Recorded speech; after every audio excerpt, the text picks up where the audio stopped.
नमस्कार साथियों। Uttar Pradesh orbital rail corridor परियोजना ये एक नई परियोजना है जिसकी विस्तृत रिपोर्ट तैयार होने में अभी समय लगने वाला है। इस परियोजना को बनाने के लिए लगभग 5,618 करोड़ की लागत से कुंडली गाजियाबाद पलवल एक्सप्रेस यानी कि KGP एक्सप्रेसवे के साथ साथ में एक ऑर्बिटल रेल कॉरिडोर का निर्माण कार्य किया जाएगा, जिसमें हरियाणा के क्षेत्र में बन रहे वर्तमान के रेलवे कॉरिडोर को हरियाणा ऑर्बिटल रेल कॉरिडोर कहा जाता है।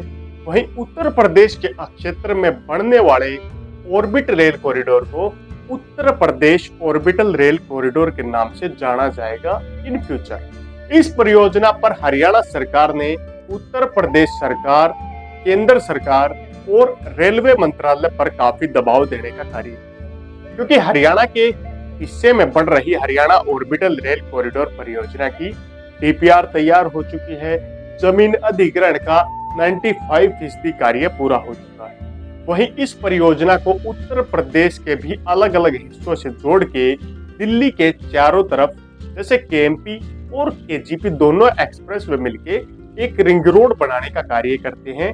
वहीं यह रेल परियोजना भी दिल्ली के चारों तरफ से एक रिंग के रूप में KMP के दिल्ली साइड के क्षेत्र में बनाने का कार्य किया जाए। Uttar Pradesh orbital rail corridor परियोजना लगभग 135 किलोमीटर लंबी रेल कॉरिडोर परियोजना होने वाली है। इस रिंग रेलवे परियोजना को KGP के साथ साथ में बनाने की योजना है और ये दिल्ली के अंदरूनी हिस्से में बनाई जाएगी, जिसमें हरियाणा के सोनीपत को गाजियाबाद, हरियाणा के बहादुरगढ़ को उत्तर प्रदेश के बागपत और यूपी को हरियाणा यानी कि हरियाणा को उत्तर प्रदेश से जोड़ने की डायरेक्ट योजना है। इस योजना का कंसेप्ट हरियाणा सरकार के प्रेशर से उत्तर प्रदेश की ईडा, गाजियाबाद, उत्तर प्रदेश के नोएडा और गाजियाबाद प्राधिकरण की इकाइयां, रेलवे के अधिकारियों की एक संपूर्ण बैठक भी पिछले दिनों की गई।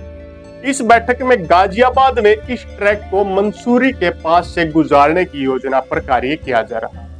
इस योजना को national capital region planning board के द्वारा तैयार करने का कार्य किया गया और इस परियोजना में खर्च होने वाला जो कुल बजट होगा उसमें उत्तर प्रदेश रेलवे मंत्रालय और साथ साथ हरियाणा के जैसे उत्तर प्रदेश और हरियाणा यमुना नदी के सीमा क्षेत्रों पर हरियाणा के हिस्से में बनने वाली योजना में हरियाणा सरकार भी अपना अनुदान देने का कार्य करने वाली है।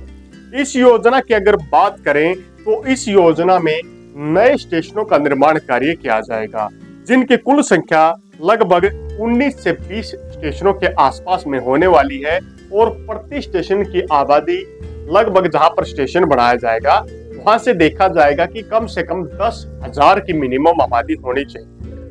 KMP KGP चौक राई के पास पहले स्टेशन का निर्माण कार्य किया जाएगा, जो KMP और KGP को अटैच करने का कार्य करती है और इस रेलवे कॉरिडोर परियोजना यानी कि हरियाणा ऑर्बिटल रेल कॉरिडोर परियोजना और Uttar Pradesh orbital rail corridor परियोजना का एक पॉइंट होगा जहां से दोनों परियोजनाएं अलग अलग दिशाओं में कार्य करेंगी। यहाँ पर राई के पास पहले स्टेशन का निर्माण कार्य किया जाएगा। नंबर 2, दूसरे स्टेशन का निर्माण कार्य मवी कला और खेड़का क्षेत्र के पास किया जा सकता है।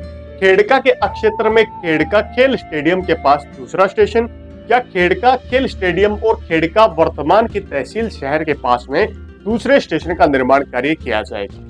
नंबर 3, जवाहर नवोदय स्कूल के पास फुलेरा और सरफाबाद के क्षेत्रों में तीसरे स्टेशन के निर्माण कार्य की संभावना जताई जा रही है। नंबर 4, मनोली और बादोली के पास बागपत के क्षेत्र में ही चौथे स्टेशन की संभावना तलाशी जा रही है। नंबर 5, दुहाई के क्षेत्र में 5वें स्टेशन का निर्माण कार्य।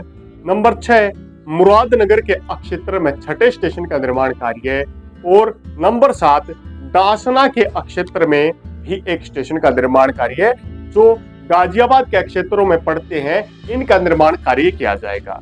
यहाँ पर JDA के द्वारा स्टेशन के लिए जमीन ढूंढने का काम भी वर्तमान में शुरू कर दिया गया है। इसके अलावा नंबर 8 स्टेशन बम्बावर कुड़ी खेड़ा के आसपास में किया जाएगा।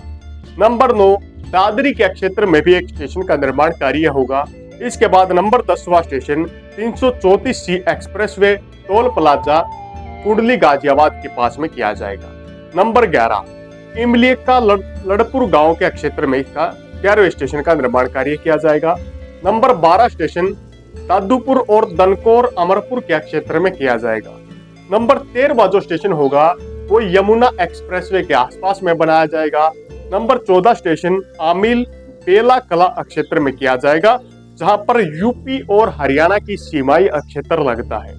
नंबर 15 स्टेशन हरियाणा के क्षेत्रों में, जिनमें चांदपुर के नजदीक नियर केजीपी और यमुना नदी के क्षेत्र में किया जाएगा। इसके बाद 16वां स्टेशन मोहना क्षेत्र में, 17वां स्टेशन सुजावारी और चिरावई के क्षेत्र में किया जा सकता है, 18वां स्टेशन खेड़ला फरीदपुर के क्षेत्र में और 19वां स्टेशन केएमपी केजीपी के टोल प्लाजा के शुरुआत में, जहां पर ये दोनों टोल प्लाजा यानी कि दोनों एक्सप्रेसवेज का दूसरा ज्वाइंट होने का पॉइंट है।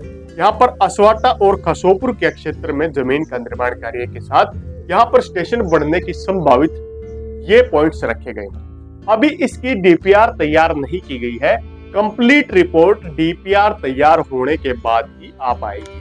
चलिए अब जानते हैं जमीन अधिग्रहण किन किन गांवों की होने वाली है, किस किस क्षेत्र की जमीन अधिग्रहण यहाँ पर की जाएगी और किस रेट में जमीन अधिग्रहण यहाँ पर की जाने वाली है। तो उत्तर प्रदेश ऑर्बिटल कॉरिडोर परियोजना के लिए उत्तर प्रदेश में केएमपी के अंदरूनी हिस्से यानी कि केएमपी के दिल्ली साइड के क्षेत्रों में लगभग बात करें तो 500 मीटर से 700-800 मीटर की चौड़ाई तक जमीन अधिग्रहण का कार्य किया जाने वाला है।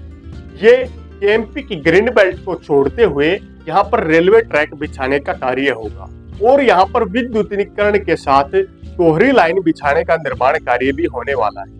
जहां पर अगर बात करें स्टेशन का निर्माण कार्य होगा, वहां पर स्टेशन निर्माण कार्य के लिए 7 से 8 और 8 से 15 एकड़ तक भी जमीन की आवश्यकता पड़ सकती है। वो छोटे बड़े स्टेशन के आधार पर तय किया जाएगा। यहाँ पर बात करें तो जिन क्षेत्रों की जमीन अधिग्रहण होगी उनमें हम सोनीपत और बागपत के क्षेत्रों से शुरू करने वाले हैं, जिनमें सबसे पहले पुबासरा गांव, मनोली गांव, खुरमपुर गांव, पेकपुर मविलका गांव, सकरोद गांव, खेड़का गांव, बड़ा गांव, मुबारिकपुर, नांगल बहेरी गांव, रतोल गांव, विनेपुर गांव, बोहरापुर, गोना फुलेरा गांव, सरफाबाद गांव, विहंग नवादा गांव, रेवरी गांव, भादोरी गांव, मनोली, चरकपुर, बसंतपुर के अलावा टासना गांव, इसके अलावा इनियाकपुर, बम्बवर, कुड़ीखेड़ा, नांगल किरणी, पेरंगपुर, भोगपुर, केमराला, चकरसेन, रिठोरी गांव, समराउद्दीनपुर गांव, मंचाना गांव, फतेहपुर गांव, रामपुर, खानपुर, इमिलियाका, अटाई मुरादपुर, जगनपुर अफजलपुर, अट्टा गुजरान, बेला खुर्द, बेला कला, शहजापुर चांदपुर, फैजपुर खदर गांव, मौजपुर गांव, नरहोली गांव, अहमदपुर गांव, इसके अलावा हीरापुर, घनौत गांव, गोपीखेड़ा गांव, कोरारा शाहपुर गांव, पलख खेड़का फरीजपुर गांव, छज्जू नगर, असवाता और पलवल के क्षेत्रों को शामिल करने का भी कार्य किया गया है। इन गांव की जमीन जो भी केएमपी के अलावा केजीपी के क्षेत्र में केजीपी से बिल्कुल सटी हुई है, 100% संभावना है वहां पर जमीन अधिग्रहण इस रेलवे परियोजना में होने वाली है। जहां पर टोल प्लाजा जो लगाए गए हैं, वहां पर टोल प्लाजा के रकबे में जमीन खरीदने में या टोल प्लाजा जहां पर लगे हैं वहां पर रेलवे ट्रैक को थोड़ा डाइवर्ट करने का कार्य भी किया जाने वाला है। इस रेलवे परियोजना में वर्तमान के उत्तर प्रदेश सरकार के, हरियाणा सरकार के कलेक्टर रेट को देखकर ही जमीन के नए तय रेट को लोगों के समक्ष रखने का कार्य किया जाएगा। जहां पर कई क्षेत्रों में जमीन के कलेक्टर रेट से 4 गुना और कई क्षेत्रों में जहां पर शहरी क्षेत्र लगते हैं वहां पर कलेक्टर रेट से 2 गुना तक मुआवजा मिलने की संभावना जताई जा रही है। कई क्षेत्रों में ये रेलवे कॉरिडोर परियोजना मारुति खरखोदा, आईएमटी मानेसर, इसके अलावा उत्तर प्रदेश ग्रेटर नोएडा के इंडस्ट्रियल एरिया, यमुना विकास प्राधिकरण की परियोजना को भी एक दूसरे से अटैच करने का कार्य करेगी। इस ट्रैक पर यात्री गाड़ियों के अलावा बड़ी संख्या में आप लोगों को लोडिंग कैपेसिटी वाली रेल देखने को मिलेंगी, जिनमें सामान आयात और निर्यात करने में भी बड़ी अग्रणी भूमिका इस रेलवे परियोजना की होने वाली। Uttar Pradesh orbital rail corridor परियोजना 2041 की प्लानिंग के अनुसार तैयार की जा रही है। इस प्लानिंग में NCRTC यानी कि national capital region planning board के द्वारा इस योजना को सिरे चढ़ाने का कार्य किया जा रहा है और हरियाणा सरकार इसलिए चाहती है कि उत्तर प्रदेश के क्षेत्र में रेलवे कॉरिडोर परियोजना जल्दी से जल्दी बढ़े, ताकि इस रिंग के रूप में हरियाणा के भी क्षेत्रों को ज्यादा से ज्यादा फायदा हो और KMP KGP कॉरिडोर के आसपास में नए नए इंडस्ट्रियल एरिया, नए नए IMTs और नए नए औद्योगिक गलियारे को स्थापित करने में हरियाणा और उत्तर प्रदेश के क्षेत्रों को नई सौगात ये रेलवे कॉरिडोर देने वाला है। आपको उत्तर प्रदेश रेलवे कॉरिडोर की परियोजना की ऑर्बिटल रेल से जुड़ी ये वीडियो कैसी लगी, कमेंट बॉक्स में कमेंट करके हमें बताने का कार्य जरूर करें और आप लोग चैनल को सब्सक्राइब करना बिल्कुल न भूलें। इसी के साथ नई नई बारीक अपडेट आप लोगों के समक्ष हम टाइम टू टाइम लेकर आते रहेंगे। तब तक के लिए जय हिंद, जय भारत।